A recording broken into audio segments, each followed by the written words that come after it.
वासुदेव संकर्षण आदि के मंत्रों का निर्देश तथा एक बिहू से लेकर 12 बिहू तक के बिहुओं का एवं 25 और 26 बिहू का वर्णन।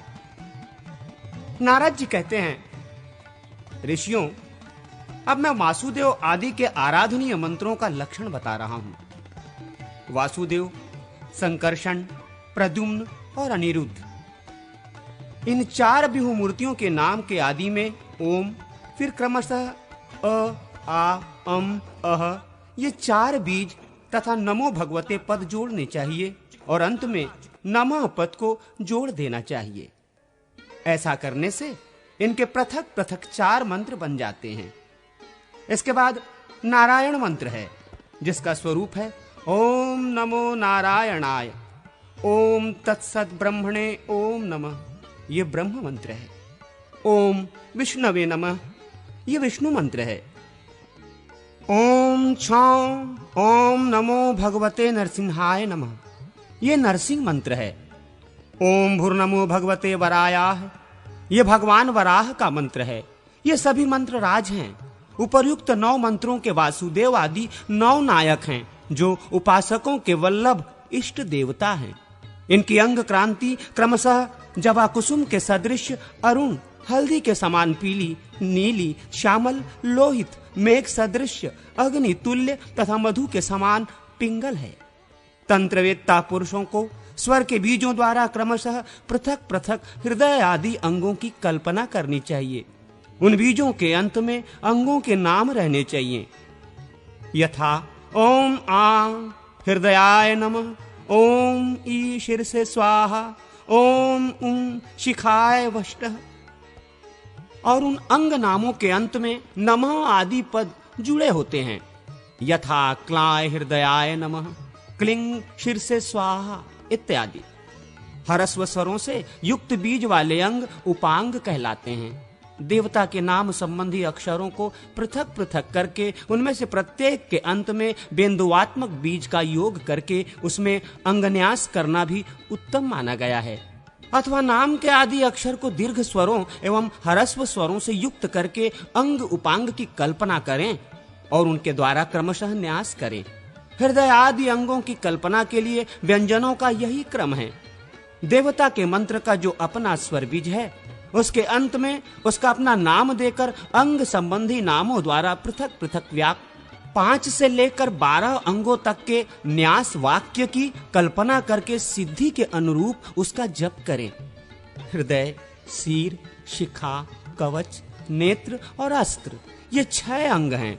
मूल मंत्र के बीजों का इन अंगों में न्यास करना चाहिए। 12 अंग ये हैं: हृदय, सिर, शिखा, हाथ, नेत्र, उदर, पीठ, बाहु, उरु, जानु, जंघा और पैर। इनमें क्रमशः न्यास करना चाहिए। यह गरुड़ संबंधी बीज मंत्र है, यह गदा मंत्र है, यह पुष्टि देवी संबंधी मंत्र है, यह श्री मंत्र है, यह पांचजन्य शंख का मंत्र है, यह वनमाला का और यह पद्म या पद्मनाभ का मंत्र है। बीज रहित पद वाले मंत्रों का अंगन्यास उनके पदों द्वारा ही करना चाहिए। नाम संयुक्त जातन्य पदों द्वारा हृदय आदि 5 अंगों में पृथक पृथक न्यास करें। पहले प्रणव का उच्चारण, फिर हृदय आदि पूर्वोक्त 5 अंगों के नाम क्रम ये हैं। उदाहरण के लिए यूं समझना चाहिए: ओम हृदयाय नमः इत्यादि। पहले प्रणव तथा हृदय मंत्र का उच्चारण करें, अर्थात ओम हृदयाय नमः कहकर हृदय का स्पर्श करें। फिर पराय शीर से स्वाहा बोलकर मस्तक का स्पर्श करें। तत्पश्चात इष्ट देव का नाम लेकर शिखा को छुएं, अर्थात वासुदेवाय शिखाय वषट बोलकर शिखा का स्पर्श करें। इसके बाद आत्मने कवचाय हूं बोलकर कवच न्यास करें। पुनः देवता का नाम लेकर अर्थात वासुदेवाय अस्त्राय फट बोलकर अस्त्र न्यास की क्रिया पूरी करें। आदि में ओमकारादि जो नामात्मक पद हैं, उसके अंत में नमः पद जोड़ दें और उस नामात्मक पद को चतुरंत करके बोलें। एक बिहू से लेकर षष्टविंश बिहू तक के लिए ये समान मंत्र हैं। कनिष्ठा से लेकर सभी अंगुलियों के हाथ के अग्रभाग में प्रकृति का अपने शरीर में ही पूजन करें। पराय पद से एकमात्र परम पुरुष परमात्मा का बोध होता है, वही एक से दो हो जाता है, अर्थात प्रकृति और पुरुष दो व्यूहों में अभिव्यक्त होता है। ये व्यापक मंत्र है। वसु, अर्क, सूर्य और अग्नि ये त्रिव्यूहात्मक मूर्तियां हैं। इन तीनों में अग्नि का न्यास करके हाथ और संपूर्ण शरीर में व्यापक न्यास करें। वायु और अर्क का क्रमशः दाएं और बाएं दोनों हाथों की उंगलियों में न्यास करें तथा हृदय में मूर्तिमान अग्नि का चिंतन करें। त्रिव्यूह चिंतन का यही क्रम है। चतुर्व्यूह में चारों वेदों का न्यास होता है। ऋग्वेद का संपूर्ण देह तथा हाथ में व्यापक न्यास करना चाहिए। अंगुलियों में यजुर्वेद का, हथेलियों में अथर्ववेद का तथा हृदय और चरणों में शीर्ष स्थानीय सामवेद का न्यास करें। पंचव्यूह में पहले आकाश का पूर्ववत शरीर और हाथ में व्यापक न्यास करें। फिर उंगलियों में भी आकाश का न्यास करके वायु, ज्योति, जल और पृथ्वी का क्रमशः मस्तक, हृदय, गुहा और चरण इन अंगों में न्यास करें। आकाश, वायु, अग्नि, जल और पृथ्वी इन पांच तत्वों को पंचव्यूह कहा गया है। मन, श्रवण, त्वचा, नेत्र, रसना और नासिका इन 6 इंद्रियों को षड्व्यूह की संज्ञा दी गई है। मन का व्यापक न्यास करके शेष 5 का अंगुष्ठ आदि के क्रम से 5 उंगलियों में तथा सिर, मुख, हृदय, गुहा और चरण इन 5 अंगों में भी न्यास करें। ये करणात्मक व्यूह का न्यास कहा गया है। आदि मूर्ति जीव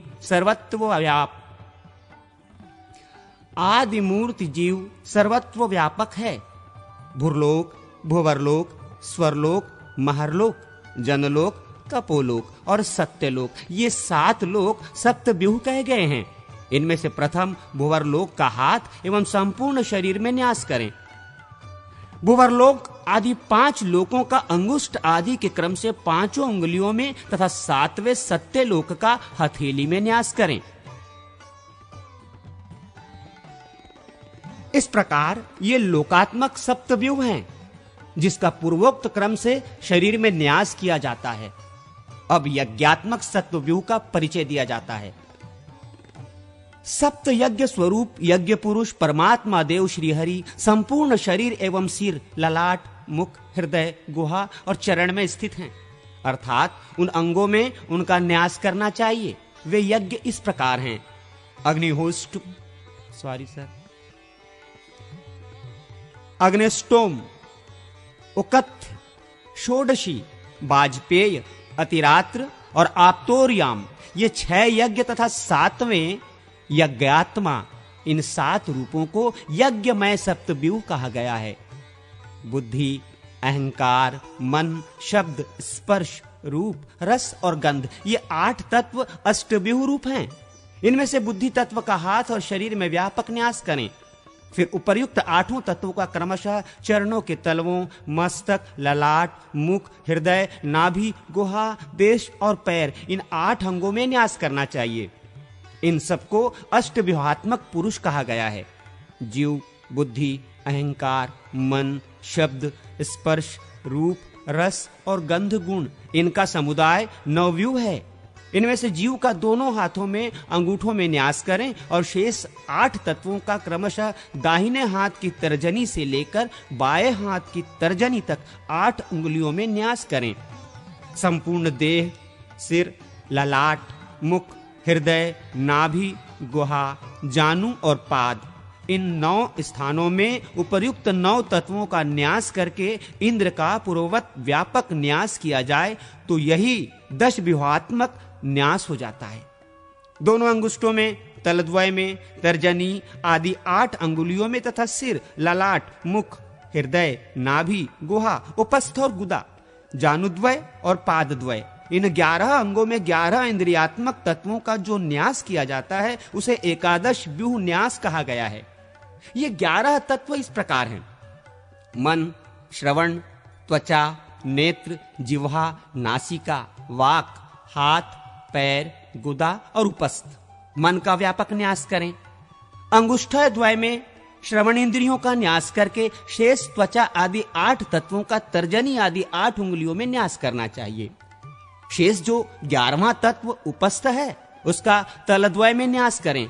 मस्तक, ललाट, मुख, हृदय, नाभि, चरण, गुहा, उरुद्वय, जंघा, गुल्फ और पैर, इन 11 अंगों में भी पूर्वोक्त 11 तत्वों का क्रमशः न्यास करें।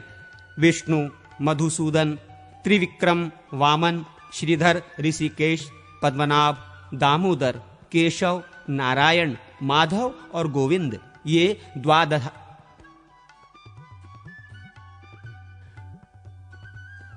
द्वादशात्मक व्यू हैं।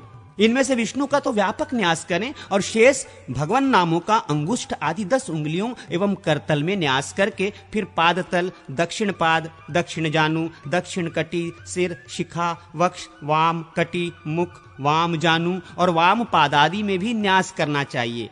ये 12 व्यूह हुआ। अब पंचविंश एवं षड्विंश व्यूह का परिचय दिया जाता है।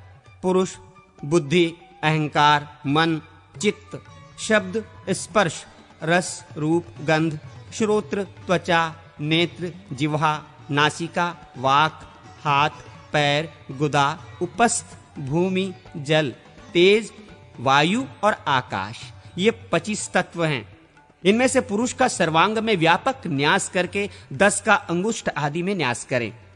शेष का करतल, सिर, ललाट, मुख, हृदय, नाभि, गुहा, उरु, जानु, पैर, उपस्थ, हृदय और मूर्धा में क्रमशः न्यास करें। इन्हीं में सर्वप्रथम परम पुरुष परमात्मा को सम्मिलित करके उनका पूर्ववत व्यापक न्यास कर दिया जाए तो षड्विंश व्यूह का न्यास संपन्न हो जाता है। विद्वान पुरुष को चाहिए कि अष्टदल कमल चक्र में प्रकृति का चिंतन करके उसका पूजन करें। उस कमल के पूर्व, दक्षिण, पश्चिम और उत्तर दलों में हृदय आदि 4 अंगों का न्यास करें। अग्निकोण आदि के दलों में अस्त्र एवं वैंतेय, गरुड़ आदि को पूर्ववत स्थापित करें।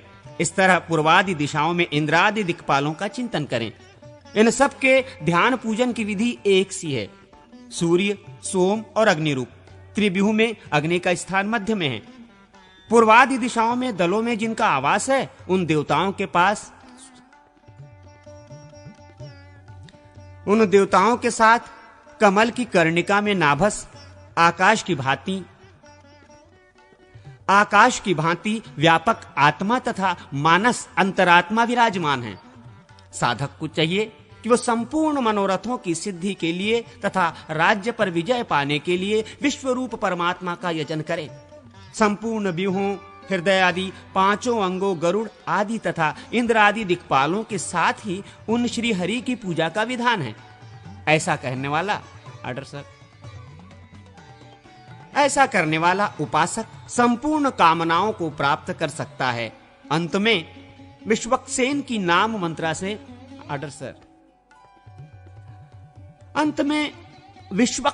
नाम मंत्र से पूजा करें। नाम के साथ रौ बीज लगा लें, अर्थात रौ विश्वस्नाय नमः बोलकर उनके लिए पूजनोपचार अर्पित करें। मुद्राओं के लक्षण। नारद जी कहते हैं, मुनिगण, अब मैं मुद्राओं का लक्षण बताऊंगा। सानिध्य, सन्निधापिनी आदि मुद्रा के प्रकार भेद हैं। पहली मुद्रा अंजलि है, दूसरी वंदनी है और तीसरी ये हृदयानुगा है। बाएं हाथ की मुट्ठी से दाहिने हाथ के अंगूठों को बांध लें और बाएं अंगुष्ठ को ऊपर उठा रखें। सारांश ये है कि बाएं और दाएं दोनों हाथों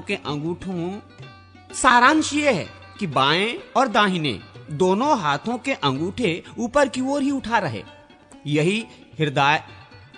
यही हृदयानुगा मुद्रा है। इसी को कोई संरोधिनी और कोई निष्ठुरा कहते हैं। व्यवहारचना में ये 3 मुद्राएं साधारण हैं। अब आगे ये असाधारण विशेष मुद्राएं बताई जाती हैं। दोनों हाथों में अंगूठे से कनिष्ठा तक की 3 उंगलियों को नवाकर कनिष्ठा आदि को क्रमशः मुक्त करने से 8 मुद्राएं बनती हैं। अ, क, च, ट, त, प, य, श। ये जो 8 वर्ग हैं उनके जो पूर्व बीज अंग, कंग, चंग, टंग इत्यादि हैं। उनको ही सूचित करने वाली उक्त 8 मुद्राएं हैं, ऐसा निश्चय करें। फिर 5 उंगलियों को ऊपर करके हाथ को सम्मुख करने से जो नवी मुद्रा बनती है वो नवम बीज शम के लिए है। वो नवम बीज शंख के लिए है। दाहिने हाथ के ऊपर बाएं हाथ को दाहिने हाथ के ऊपर बाएं हाथ को उतान रखकर उसे धीरे धीरे नीचे को झुकाएं। ये वराह की मुद्रा मानी गई है। ये क्रमशः अंगों की मुद्राएं हैं। बायां मुट्ठी में बंधी हुई एक एक अंगुली को क्रमशः मुक्त करें और पहले की मुक्त की हुई उंगलियों को फिर सिकोड़ लें। बाएं हाथ में ऐसा करने के बाद दाहिने हाथ में भी यही प्रक्रिया करें।